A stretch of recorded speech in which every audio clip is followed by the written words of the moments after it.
ماڵ ئاوا برا ئازیزەکەم، ماڵ ئاوا خۆشەویستی خانەوادە و کەس و کار و هاوڕێکانت، ماڵ ئاوا برا دڵ صاف و دەروون پاک، مەشرب خۆشی دەم بە خەندە و پێکەنینەکەم ماڵ ئاوا. نازانم بۆ هێندە بەپەلە بووی ئێمە و ئازیزان و خۆشەویستانت بەبێ چرپە و بە ئەسپایی و بەبێ ئاوەڕدانەوە بەجێهێشت. نازانم تۆ تەنها برا و مامی مناڵەکانم نەبووی، بەڵکو هاوڕێکی زۆر نزیک و خۆشەویستم بووی. هەرگیز بۆ ساتێکیش دوور ناکەوتیتەوە لە ڕۆحی من، هەمیشە لەگەڵم ئەژیت. تۆ هەمیشە وێنەی ڕەفتارە جوانەکان و قسە خۆشەکان و جارجاریش دەنگە بەرزەکەتم لە بەرچاو و لە گوێچکە مازرنگێنەوە. ئەو ئێوارەی کە تەلەفۆنم بۆ کردی و تەنها بە دوو شەوتت دنیا و ژیانت هەر وایە خوا حافیزت کرد. ئەو ڕۆژە سێی دەبوو لە کاتژمێرەکانی لای ئێوارە بوو. نەمزانی ئەوە خوا حافیزی ماڵ ئاوایی بوو، نەمزانی. ئەو شەوە تا بەرەبەیانی هەر خەیاڵم لای ڕۆحی تۆ بوو. نەمتوانی بۆ چرکەیەکیش چاوت لێنێم و خەوم لێ بکەوێ. هەر چاوەڕوانی هەواڵێکی خۆش بووم کە بە تەلەفۆن لای تۆ پێم بگا. بەڵام سەد مخابن بەرەبەیانی زوو کاتم ژمێری 3:36 بە کاتی ئەڵەمانیا زەنگێکم بۆ لێدرا. زۆر بە حەسرەتەوە ڕاچڵەکیم. تەلەفۆنم هەڵگرت، گوێم لە دەنگی پرمەی گریانی کاکە بلەی گیان بوو. ئەو هەواڵە ئازار بەخشا پڕ لە ناسۆرەی پێدام و گوتی باوکم تەواو. بەڕاستی هەواڵێکی پڕ ئازار و پڕ لە ناسۆر و کەمەشکێن بوو. یەکسەر لەسەر چەرپاکەم کەوتمە سەر زەوی و هەناسەم لێ بڕا. مناڵەکان هاتن بەدەنگەوە، ماڵ پڕ بوو لە فرمێسک و قوڵپەی گریان و بەڕاستی ئەو کاتزانیم کۆچی برا و ئازیزم کاکە عەلی چەند ناخۆش بوو. ئەم هەستە پڕسۆیە، ئەم ئازار و ناسۆرە قوڵە مەگەر تەنها ڕوحی شیرینی ڕۆڵەکانی و خواسە بوودی و ئارامیم پێ ببەخشێ. بن و بە ئارامی کاکە عەلی، بن و لە باوەشی دایکی نیشتیمان و لە کوردستانە ئازیزەکەتە. بن و ڕوحت شاد بێت، جێگەت بەهەشت بێت. کاکە خۆشەویستەکەم، کاکە عەلی گیان. دەی 11/2020 مانهایم، برات عوسمان.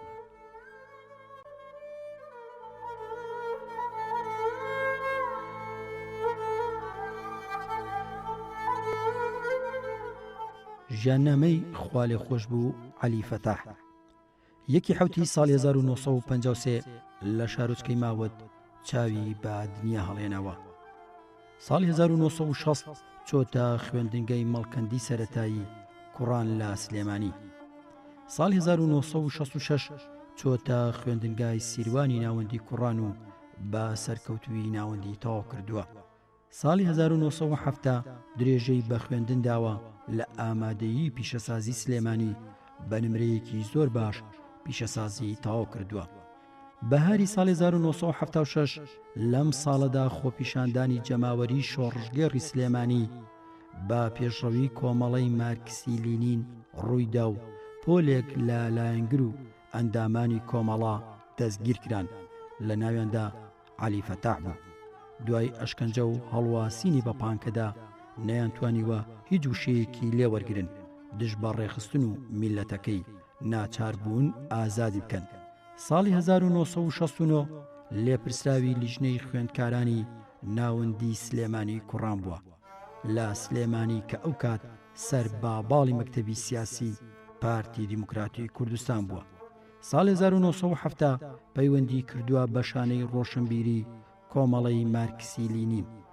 ساڵی 1975 بەشداری کارای هەبووە لە شۆڕشی ئەیلولدا، هەرچەندە بەنهێنی وەک ئەندامێکی چالاکی کۆمەڵە درێژە بە خەباتی ڕێکخراوەیی خۆی داوە تا کۆتایی هاتنی شۆڕش هەر لە شاخ ماوەتەوە. لە ناوەندی ساڵی 1986 کاتێک یەکێک لە ئەندامانی کۆمەڵەی ڕەنزەرانی کوردستان ڕێکخراوی سلێمانی لە سەفەرێکدا بۆ کاری ڕێکخراوەیی چوو بوو بۆ قەرەدا لە ڕێگا تووشی وەرگەڕان دەبێ و لیستێکی ناوی هەندێک لە ئەندامانی ڕێخستنەکانی سلێمانی تێدا دەبێت و دەست هێزە ئەمنیەکانی ئەو کاتەی حیزبی بەعز دەکەوێت لە ناو لیستەکەدا ناوی نهێنی کاگ عەلی تێدا بووە. ئەمن ئەو کاتە گومانی کردبوو کە ناوی نهێنی عەلی فەتاح لەسەر ئەو کاغەزەیە و ئازار و ئەشکەنجەیەکی زۆریان داوە، بەڵام هیچیان لێ دەست نەکەوتووە. دوای چەند مانگێک لە مدیرێتی تەسفیراتی سلێمانی با کە لە بچەکراوی گوازراوەتەوە بۆ دیالە بەعقوبە. دوای ماوەیەکی زۆرمانەوەی لە بەعقوبە ئەگوازرێتەوە بۆ زیندانی ئەمنی شارۆچکەی بەلەد لە ناوەڕاستی عێراق و دوای مانەوەی با بەندکراوی لە زینداندا بۆ ماوەی 1 ساڵ و نیو گەڕێنراوەتەوە بۆ ئەمنی سلێمانی و بە لێبوورنی گشتی ئازاد کرا.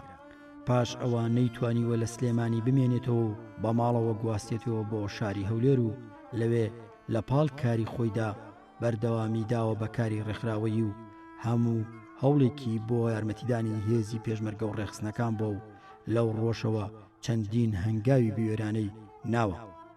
لەوانە هاوکاریکردنی ئەو کەسانەی کە لە کیمیابارانی هەڵەبجا ڕزگاریان ببوو چوبوونە هەولێر بۆیە ئەم لەو قۆناغەدا هاوکاریکی زۆری ئەو خێزانانەی کردووە. بار خێزانی پێکێناوە و خاوەنی 3 منداڵە. تاوەکو ڕاپەڕینە مەزنەکەی کوردستان و ئازادکردنی هەولێر هەر لە هەولێر ماوەتەوە. دوای ئەوە گەڕاوەتەوە بۆ سلێمانی و درێژەی بەکاری حیزبی لە ناو ڕیزەکانی یەکێتی نیشتیمانی کوردستان داوە. سەردەمێکی زۆر لە قەڵاچوالان و دەوروبەری ماوەتەوە بەشداری کردووە لە کۆنفرانسی ڕێکخراوەکانی یەکێتی نیشتیمانی کوردستان و بۆ تا ئەندامی کۆنگرەی دووەمی یەکێتی نیشتیمانی کوردستان و دواتریش بۆ تا ئەندامی چالاکی مەکتەبی ئیدارە و دارایی یەکێتی نیشتیمانی کوردستان و لەو قۆناغشدا چەندین خزمەتی با خەڵکی کوردستان کردووە. هەر لەو ئۆرگانشدا درێژەی بە چالاکی و خەبات داوە تاوەکو ماڵ ئاوایی و کۆچکردنی.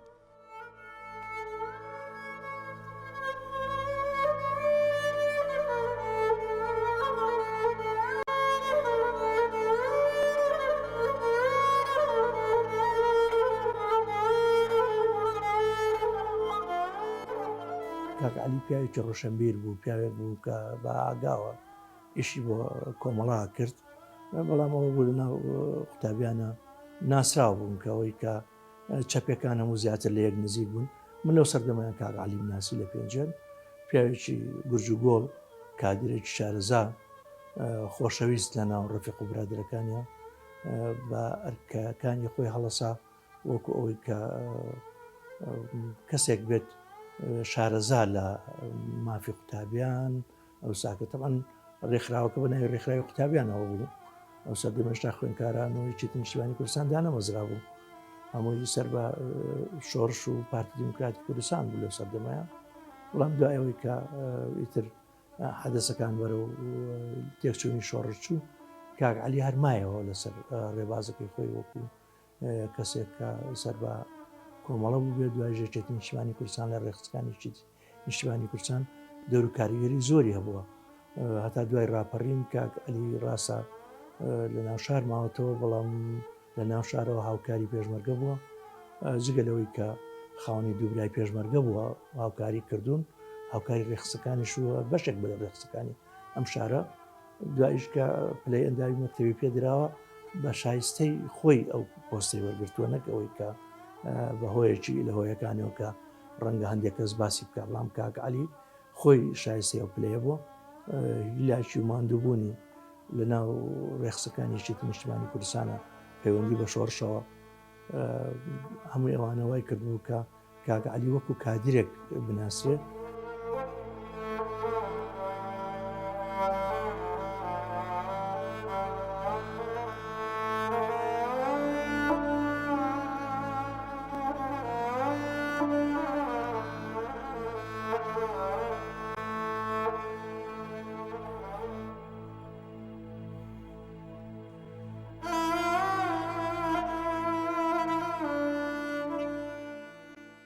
کۆسرەت ڕەسوڵ عەلی سەرۆکی ئەنجومەنی باڵای سیاسی و بەرژەوەندی یەکێتی نیشتیمانی کوردستان بەهۆی کۆچی دوایی عەلی فەتاح پرسە و سەرخۆشی ئاڕاستەی خانەوادەکان دەکات ئەمەش دەقەکەیەتی.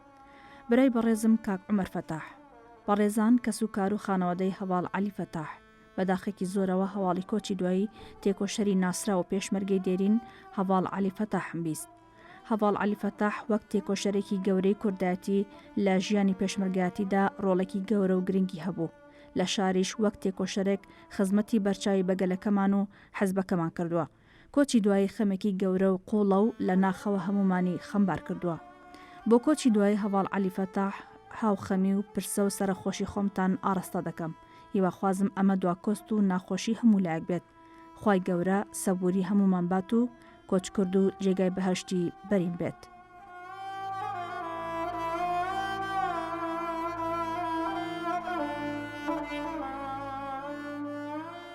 بروسکەی ماتەمینی سەرۆکایەتی یەکێتی نیشتیمانی کوردستان بۆ کۆچی دوایی خوا لێخۆش بوو عەلی فەتاح. بەڕێز کاک عومەر فەتاح ئەندامی ئەنجومەنی باڵای سیاسی و بەرژەوەندی یەکێتی نیشتیمانی کوردستان، خانەوادەی تێکۆشەر کاک عەلی فەتاح، بەداخ و کەسەرێکی زۆرەوە هەواڵی کۆچی دوایی تێکۆشەر و پێشمەرگەی دێرین کاک عەلی فەتاحی براتانم پێگەیشت. کاک عەلی فەتاح تێکۆشەر و هەواڵێکی دڵسۆز و بە ئەمەک و ماندووی خەباتی کورداتی بوو. لە ڕۆژگارە سەختەکاندا ڕێخستنێکی ئازا و بوێر و چاو نەترس بوو. لە خەباتی شاخیش پێشمەرگێکی بە هەڵوێست و جوامێری مەیدانەکە بوو. دواتریش لە خەباتی شاردا کەسێکی سەرڕاست و بە ئەمەک بوو لە ڕاپەڕاندنی هەر ئەرکێک پێی دەست پێدرا. بۆیە لە دەستدانی تێکۆشەر و پێشمەرگێکی دێرین داخێکی سەختە. بۆ ئەم خەمە پرسە و هاوخەمی سەرۆکاتی یەکێتی نیشتیمانی کوردستانتان پێڕادەگەێنین. ڕۆحی هەواڵی کۆچکردوشمان بۆ هەمیشە شاد بێت. بروسکەی ماتەمینی دکتۆر بەرهەم ساڵح سەرۆک کۆماری عێراق. برای بەڕێز کاک عومەر فەتاح، بەڕێزان بنەماڵە و کەسوکار و خانەوادەی خوا لێخۆش بوو عەلی فەتاح. بەداخ و پەژارێکی زۆرەوە هەواڵی کۆچی دوای خوا لێخۆش بوو عەلی فەتاح پێشمەرگە و تێکۆشەری دێرینمان بیست. بەم بۆ نەخەمبارەوە پرسە و سەرخۆشی خۆمان ئاڕاستەی خانەوادە و کەسوکار و بنەماڵە تێکۆشەرەکەتان دەکەم و داوام لە خودای گەورە ئەوەیە با ڕەحمەتی خۆی بخات و بە بەهەشتی بەرینی شاد بکات و دواکۆستی بنەماڵە بەڕێزەکەتان بێت و سەبووری و دڵنەوایی هەموو لایەک بدات. ئینا لیلا و ئینا ئیلەیهی ڕاجعون.